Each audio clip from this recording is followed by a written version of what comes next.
My name's DJ Target, and this is Grime Kids on Post Culture.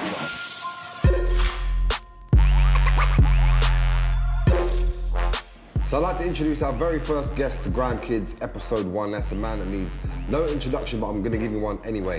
Fresh off of the back of another sold-out UK tour, off of the back of his biggest album to date, Ghetto Gospel, The New Testament. Of course, I'm talking about the legend that is Ghetts. Look.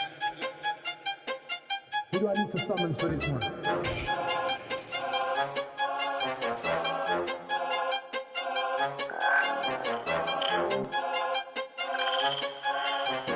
Yes, first and foremost, thank you for joining me, brother. My pleasure. I guess kick it off by talking about what you most recently done, man, which is another big national tour. Yeah. Another sold-out tour. Yeah. More Ghetts energy in a lot of rooms. Yeah. Crazy. How you feeling, bro? It was like, just to see how people had taken in that album, like word for word, to see that with my own eyes, knowing that something I wrote was now being sung back to me by the masses. That feeling's kind of irreplaceable, man, so yeah. 100%, yeah. And this album as well, yeah. The Gospel, The New Testament, yeah. Like, I think it's safe to say it's been your biggest album, biggest project yeah, today. 100%. What you want, what you've done over the years is consistently just progress, yeah. and 2018, that dropped, and you just felt the vibrations across that. Yeah. I feel like you just leveled up with that album. Thank you, man. 100%. Thank you. Must have been great to get out there, like you said, and tour that album. And like, even just shedding a few preconceptions of how people might think I approach music. So I was glad that album was received the way it was, because we put a lot of time in to creating it, and different segments and segues and the sonics and everything. Yeah. And you just dropped tour footage as well. People can go online. Yeah. They didn't get a chance to come down to any of the shows, and go online, check that out. I'm glad you mentioned as well there, you managed to, get rid of some of those preconceptions of what people may perceive Ghetts as, or if you're going further back, ghetto, you know what I'm saying? Yeah. And over the years, I think, growing as an artist, you've reached a point now where you're in full control of your own destiny, you're in full control of your career. 100%, man. You know which kind of moves you want to make, and you heard it on the album. Some of the records on there just really just cut through and were so relevant and needed as well. Records like Black Rose, there's a whole bunch of records that we could talk about. I feel like it'd be great to talk about a couple more of these projects that are on the table, because they're just looking up at me. Classics. Saying, yeah, there's some real classics. I just picked out a little bunch from some of the classic basket. Some of my favorite pieces of music in that, bro, man. To pick up, I don't know. There's a classic Erection here, Teachers Training Day. Come on. Which I'm sure you're on here somewhere. Of course you are. Fed Up and Grinding with Loic Essien. Fed Up and Grinding. Do you remember that rhythm? Yeah, sick. I think this might be like third or fourth rhythm together as well. It's crazy. This is a crazy project, man. Yeah. Amazing project. Another crazy project here, Rough Squad's Guns N' Roses Volume 1. Rough Squad, for me, when I speak about Rough Squad in terms of sound, it was like nothing I'd ever heard or experienced. They carved their own lane. Bro, it was crazy, fam. Like, I used to travel for that sound. Link Rapid, Danger, like, Rough Squad's serious, man. And the reason I want to really just salute some of these projects and big up some of the things that have happened in the past, because I feel like all of it was the foundations of where we're at now, This massive empire that we're all a part of, and the success that we're seeing, and the fact that there are sold out tours and Brit Awards and MOBO Awards and international, all of it is built off of stuff like this. Boy Better Know Edition 3. Cold. Got the first Aim High project that me and Danny did. Ooh, some early Scorcher you got there. some classics on here. Scorcher, Simply the Best, Crazy, Slicks, Down. All great projects, and definitely inspired me at the time to make more music. I just remember going in like rhythm division, and you'll see all of these in a row. You'd be like, okay, we're here, projects time, and it would inspire you to make more projects, man. So.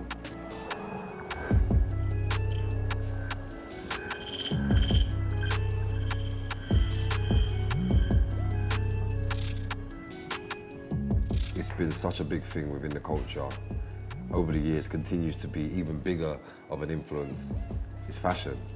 Yeah. And some of the fashion and fashion choices of ourselves, some of our peers over the years have been real interesting and very influential as well. He said it. I'm thinking back to like some mad serious boot cuts. Boot cuts, like central. Academics tracksuits, graffiti Air Force Ones. That was a defining era. The academics tracksuits with the graffiti Air Force Ones. I feel like when grime first kind of found its feet, everyone was like, right, we need to kind of have a uniform.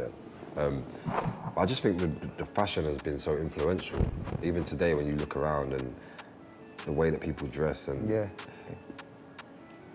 just the way people wear their clothes as well, a lot of it has been influenced by what it is that everyone's done from the culture. Is there any specific fashion moments of your own that you kind of remember? Has there ever been like a particular style that you've stepped out on stage? Lately, I feel like I've been on a clean run. Yeah. Like the cleanest run. Yeah. One thing I started doing is like going to the stage shows, shirts, turtlenecks. I really like that feeling. I wore my first turtleneck for the other day, bro. Sophisticated shelling. You feel grown up when you... Yeah, it gives me a whole, you know? Yeah, I enjoyed it as well. No, it's proper, it's proper. 100%. Fling on the blazers 100%. also sometimes. Yeah, I've stepped out like that sometimes, yeah. And that's pushing the boundaries for what a grime MC would be known to step out on stage. Exactly. That's a conscious And you know decision. what? It came from me dressing like that on a normal day, but then sometimes going to do dances in tracksuits. Then thinking, no, but how's man swagging on just a normal, you know what I'm saying? And then unswagging. And then I remembered, and then I went back to like champagne dance era. Yeah. Of like, you know what I'm saying? The off-key wash, the shirt, the loafers, like, you know? Yeah, 100%. So I started doing that, like, I think I done my fire in the booth in loafers. Wow. I was spitting all that crud. Hit rock bottom from his own cousin. Pigs watching till they come for us. Charlie, little fiends from mothers. They in the mix and they guaranteed to. With no socks on. You know, this is going to be like an exclusive. You know what? You don't see people's feet. You didn't see those feet. No socks and loafers. Wow, that's a moment for sure, man. And also, you know, you're big into your bike life stuff, and sometimes that swag. I see on the most recent tour, some of the pieces. I had to. In an ideal world, I would have had the bikes on stage and all of that in an ideal world, but I had to just give them a piece of like my life, you know what I'm saying, and incorporate it. Yeah. I don't understand what I was going through. Nice, great. You know why? Because you see the jeans of my G-Stars, all my G-Star jeans, the bottom is ripped to shreds. And why did I think this was normal? Like you only saw the front part of people's shoes. That was it, like the lace part. And this bit was ripped because it was under your shoe the whole time. It was stamped on. Yeah. And you had the most amount of like ravel at the bottom of a jean. Exactly. Like there were boot cuts happening. We've all been there. I'd like to think that none of my decisions from then influence me now, except not to dress like that. Yeah. That brings me nicely though, because certain piece of garment that you're wearing right now has been influenced by some of your own work actually, and celebrates the culture, which is 100%. About. 100%. Talk a bit about what you're wearing with the freedom of speech hoodie. This image is very powerful. Something youths will be able to relate to a lot of times as a youngster. You feel like your voice is not heard, and to tie it back into the culture, the platform of pirate radio and these DVDs, they gave a lot of us a voice and gave us freedom of speech. And yeah, that's what this shirt is about, you know? You can see the image. and you see the mouth being covered and it says say something, and on the back we have freedom of speech here. And yeah, that pretty much summarizes. It's a real powerful image as well, Yeah, man. it's powerful, man. And like I said, as much as it represents one of your own projects, it actually represents the wider scale of what this is all about and why we're in it and why we're doing it. Exactly.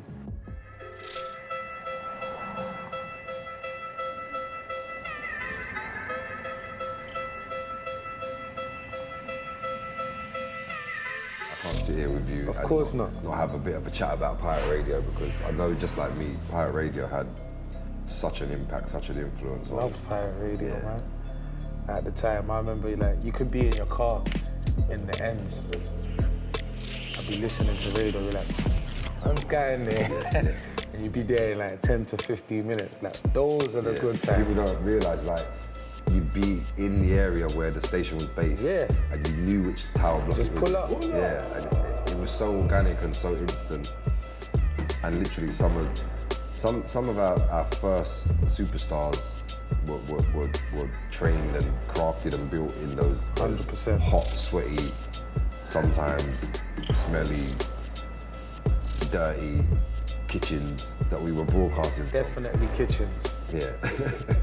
Why were the studios always in the kitchen and not the bedroom? That's mad, innit? When you I think never really about actually thought about it. Like, I've it. It definitely was done always sets. in the kitchen. Like, I've done sets on the sink where you're supposed to put like, dishes and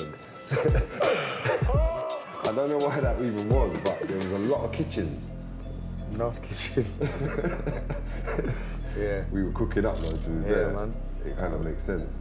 Have you got a favourite Pirate Radio set that you was a part of, or maybe even that you weren't a part of, that you listened to?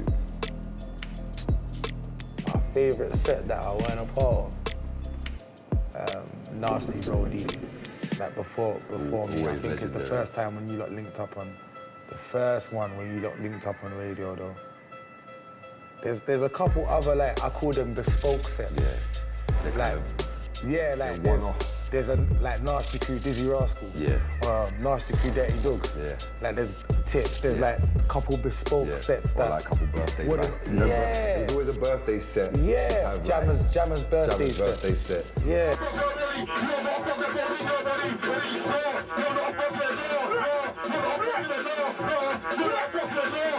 That was legendary, of course. I'm glad you mentioned as well Nasty and Roll Deep, and we were talking earlier actually about not just the Pirate Radio aspect of that, but in the raves That was as well. crazy. Some of those early raves, we spoke about Sidewinder, but Eskimo dance was Watford area. which was again. Like, do you know, like, literally, Eskimo, I used to try and manifest what I would do in Eskimo. Eskimo dance. Make some fucking noise.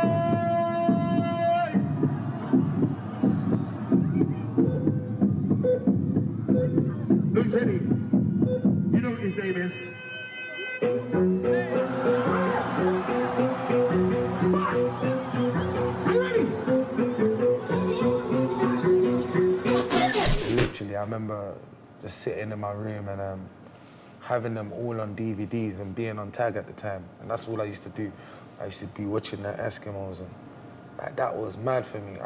Even now when I'm speaking about it, it gives me such joy to be, to have been a part of that and do so much damage in that circuit.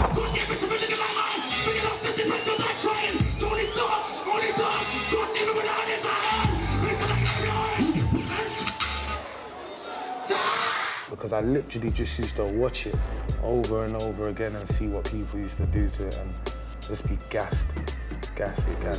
And for anyone who's been to an Eskimo dance since its kind of return, probably 5-6 years ago now, it was a real different experience. Oh yeah, definitely. Yeah. You know, vintage early Watford area, which was where it was held. Vintage Eskimo. For someone who hasn't seen a DVD or doesn't get it, like, sometimes it felt like you were stepping into a war zone. It definitely was a war zone. Like a lyrical war zone, but then also like the tension of an actual war zone sometimes in those clubs. Kind of miss that sometimes. As much as it sounds mad, like you do though, because it was part of the energy. Yeah, going into a rave was mad those times. You'd be like, don't know if you're gonna leave a career, bro, if you're not on job. Yeah. Someone was on someone, somewhere. Someone had a lyric for someone, a counteraction for someone. Is there anyone who's kind of sticking out for you in a minute? At the moment, the list is endless. It's extensive. The list is endless for me, but I'm just gonna speak about the latest person that I come across, a guy called Jafro. He's from Leicester. Leicester he's from. I just came across him. Don't compare me to average MCs, you'll catch the sound blaster if you try war. What do you think this mic's for? You've got no energy, on low battery, I was mechanically made to write more. I think it was his SBTV. Yeah, he's cold. Like, someone put me on him literally like end of last year, so like, okay. I'm in the same boat, just coming across him. But the names are actually endless. I always hear somebody that makes me smile and think, that's sick, man. This person's sick. Yeah. Like, long may it continue, man. Yes. To be sitting here in like 5 years' time, season 4, talking to like... We've come a long way now, for sure. You're talking to the new age goats in 5 years' time. Yeah, exactly, that's the aim, man.